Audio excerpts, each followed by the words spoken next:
Top update nga sa ngayon ay pinag-uusapan sa social media na di umano ay ang announcement nitong si Direk Paulo Valenciano na nais nga niyang magkaroon ng collaboration ang BINI at ang SB19. Well, nagbigay na nga tayo ng update about dito at hindi nga aware itong si Direk Paulo na may war or hidwaan between the fans of BINI, Blooms, and SB 1918.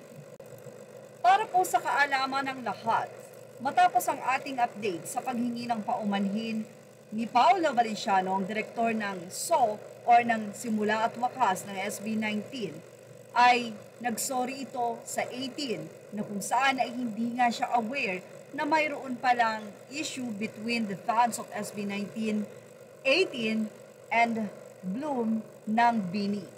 Pero saan nga ba nagsimula? Narito po ang kanilang naging past issue sa Bloom.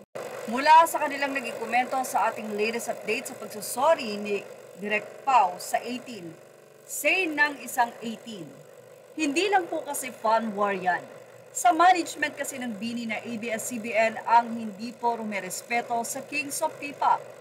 Akalain mong pag nag-upload sila kahit nanood ng buong concert, puno yung may mistakes pa ang hina-highlight nila or pinopost tungkol sa mahalima. They don't care sa SB19 at all. They're pulling the voice down dati pa. Yun ang nakakalungkot. Why would 18 let SB19 be close to them? I mean sa management ng girls if makakasama sa boys again. 18 reactions are so valuable. Say pa ng isang fans, kayang sumuporta ng 18 kahit kanino.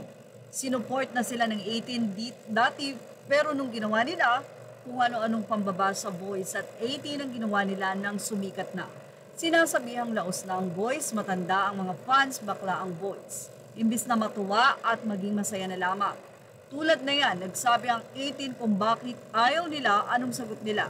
Kesyo, babablank daw ng boys ang girls nila. Maayos na sagot ba yun? Ang 18 pinagsasabihan ng boys to protect 18. Kaya ang 18 sabi nga nila matatanda na kaya alam kong may mali o wala ang nasa paligid ng boys.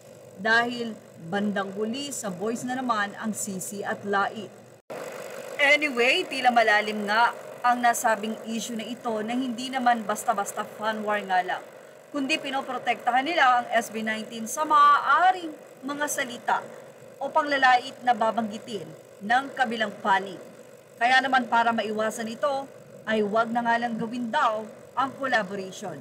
Maliban na lang kung magsusuportahan ang magkabilang panig na fans at walang anumang batuhan ng salita katulad ng sinasabi ng Blooms sa SB19.